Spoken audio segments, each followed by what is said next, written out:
எங்கள் அன்பு சகோதரர், இனிய நண்பர், அமுதகானத்தினுடைய நல் அமுது, நல் விரும்பி ரமேஷ் கண்ணா அவர்களை அன்போடு மேடைக்கு அழைக்கிறேன். கார்த்திக் தங்கபாலு அவர்களை அன்போடு மேடைக்கு அழைக்கிறேன்.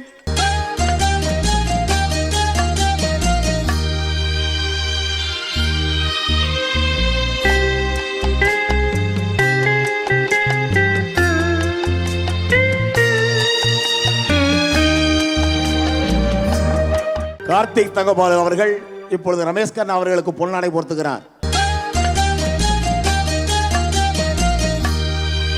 எல்லோருக்கும் வணக்கம். இந்த மேடையில் பேசுகிறதுக்கு கொஞ்சம் பயமாக, ஏன்னா ரொம்ப பெரியவங்களாம் உட்காந்துருக்கிறீங்க முன்னாடி. ரொம்ப சாதாரண ஒரு மனிதர் நான் அற்புதமான ஒரு ரசிகர், அது மட்டும் நான் ஒத்துக்குவேன். அதுவும் ஆதவனுக்கு பயங்கர ஃபேன். நான் அமுதகான நிகழ்ச்சி 6000 எபிசோட் போகிறது உண்மையிலே ஆச்சரியம் மட்டுமல்ல, பெருமைக்குரியதாக இருந்தாலும் சரி, இன்னும் நிறைய ப்ரோக்ராம் போவோம். அப்படி ஒரு ப்ரோக்ராம் பண்ண நினச்ச ஐயா மேடம் அவர்களுக்கும் ஐயா அவர்களுக்கும் என் மனமான நன்றி முதல் தெரிவிச்சுக்கிறேன். ஏன்னா அது ரொம்ப முக்கியம். பழைய பாடல்களை ரசிக்கும்போது, அதாவது சிரிப்பு என்பது நோயை விரட்டுன்னு சொல்லுவாங்க இல்லையா, இந்த உடம்புல இருக்கிற ஒரு சுரப்பி சுரக்குன்னு சொல்லுவாங்களா, அதே மாதிரி பழைய பாடல்கள் பார்க்கும்போது சுரப்பி சுரக்கும். அதுதான் உண்மை. நிறைய நீங்கள் இளமையாக இருக்கணும்னா பழைய பாடல்கள் கேளுங்க, உங்களுக்கு நிச்சயமாக உங்களுக்கு இளமையை திரும்பிக்கிட்டே இருக்கும். அதான் உண்மை. ஏன்னா பாட்டு கேட்கும்போது அந்த சந்தோஷம் வரும். அந்த நம்ம வாழ்ந்த வாழ்க்கை ஞாபகம், பாட்டு சொன்னாங்க அந்த வாழ்ந்த வாழ்க்கை நமக்கு தெரியும்னு, அது தெரியும் அந்த நேரத்தில். அதனால் நிச்சயமாக அந்த பழைய பாடல்கள் நமக்கு கொடுத்தது அமுதகானம் சார், ஆதவன் சார், ரொம்ப தேங்க்ஸ்.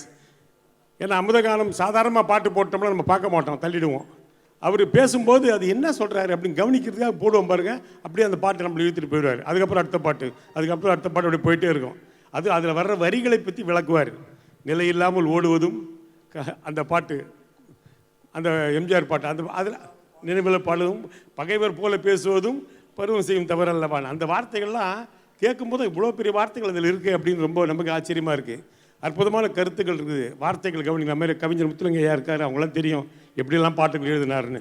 இப்போல்லாம் நீங்கள் பாட்டு எழுது ரொம்ப கஷ்டம் சார். பழைய பாட்டு தான் அப்படி இருக்க முடியும். இப்போல்லாம் பாட்டு என்ன தெரியுமா, காற்றடிக்குது, யாரா அந்த பையன், நான் தான் அந்த பையன், யாரா அந்த பையன், நான் தான் அந்த பையன், இப்படியே பேசினே இருக்கேன் ரொம்ப நேரமாக, எப்படா பாடுவான்னு தெரியல.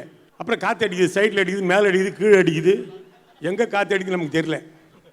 எனக்கு என்ன கவலைன்னா, நாங்கள்லாம் ரொம்ப கொடுத்து வச்சவங்க, அருமையான பாடல்கள் பொற்காலத்தில் வாழ்ந்து பொற்கால பாட்டுகள் கேட்டுவிட்டோம். ஆனால் நாங்கள் எங்களுடைய மரணம் வரைக்கும் நாங்கள் அந்த பாட்டை கேட்டு ரசிப்போம், சந்தோஷமாக இருப்போம். சொல்லும்போது புல்லரிக்குது, எங்களுக்கு மெலன்காலி அந்த சுரப்பி சுரந்துக்கிட்டே இருக்கும். ஆனால் அடுத்த ஜென்ரேஷன் என்ன பண்ண போய் தெரில. கொஞ்சம் காப்பாற்றிங்க உங்களையே, அவ்வளோதான் சொல்ல முடியும் இல்லையா. எது நீங்கள் பார்த்து அவங்களுக்கு இப்போ ஆக்சுவலாக பார்த்தீங்கன்னா இப்போல்லாம் இந்த சிங்கர்ஸ் எல்லாம் பாடுறாங்க இல்லையா, பழைய பாடல் எப்படி பாடுறாங்கன்னு நினச்சிங்க, அமுதகானம் பார்த்து அதுலேருந்து தான் பாட ஆரம்பிச்சிருக்கிறாங்க. அதான் உண்மை. அமுதகானம் இல்லைன்னா பழைய பாடல்கள் இன்னைய ஜென்ரேஷன் சேர்ந்தே இருக்காது. அதனால் யூத்து இளைஞர்களுக்கு பழைய பாடல் சொன்ன ஒரு பெரும் பங்கு அமுதகானம் நிகழ்ச்சிக்கும் அந்த மெகா டிவிக்கு இருக்குது. அதே மாதிரி நம்ம லட்சுமண் சூரிய ஐயா பாடினாங்க. அவர் நீங்கள் நினைக்கிற மாதிரில அவர் பயங்கரமான ஆள். அவர் ஃபைட் மாஸ்டர் இருந்திருக்கிறாரு, அசிஸ்டன்ட் டேரக்டராக இருந்திருக்கிறாரு, எல்லா வேலையும் செய்கிறாரு, மிமிக்ரி ஆர்டிஸ்ட் வேறு. இப்போ தான் நாங்கள் ஒரு நிகழ்ச்சி இருக்கலாம், அப்போ தான் பார்த்த அற்புதமான ஒரு திறமை அவரிடம் இருக்கிறது. அதே மாதிரி மேடம் மாலதி மேடம் எல்லா விதமான வாய்ஸும் தொண்டைகள் வச்சுருக்காங்க இல்லை, திருப்பிடுவாங்க நினைக்கிறேன் அப்பப்போ.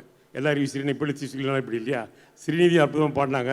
அதே மாதிரி முகேஷ் எங்கள் உள்ளத்தில் நல்ல உள்ளம் பாடினார்லாம் அவர் அடிக்க ஆளே கிடையாது இல்லையா.